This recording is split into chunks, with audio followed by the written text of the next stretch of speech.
13 years ago, I was canoeing on the Turtle River, and there's this beautiful green grass just laying and pointing its way downstream, and I was kind of curious as to what it was. I've grown up in Minnesota. I knew wild rice, but I didn't know wild rice, the plant. And I had been working for the Department of Natural Resources. I'd worked in outdoor activities. I love teaching people about the environment. And I wanted to know more about wild rice. Then I started talking to people and realized how important it was to them, how connected it was to them through family history. Many of them grew up watching their parents rice. They got to go out early. They were mentored by grandparents and aunts and parents, siblings. Some of them, just heard about it and wanted to try later in life. I've been harvesting for about 9 years. It took me about 3 years to convince my husband to go ricing with me, because you typically need 2 people to harvest wild rice. Probably a numbers thing for me is that when she would go out and have a harvest of rice like we did today, she'd end up splitting it with her partner.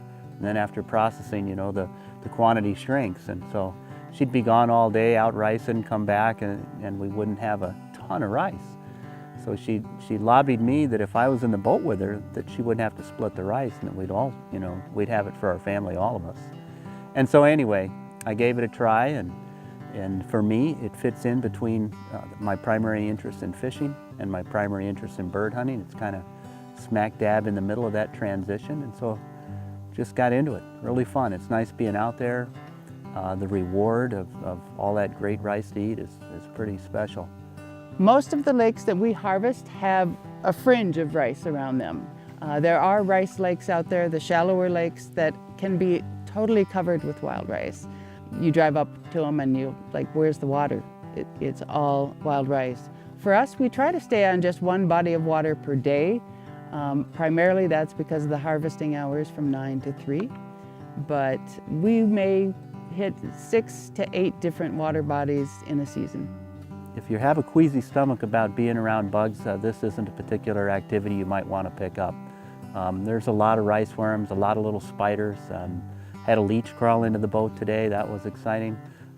But you got to look past that and know that when the journey of the rice is done, you've got some pretty good stuff that doesn't have bugs in it anymore. We don't know a lot of some of the other aquatic invasives that we might have, some of the animals in the water. We don't really know a lot about the interaction with wild rice. I view wild rice as almost an indicator species of a healthy lake.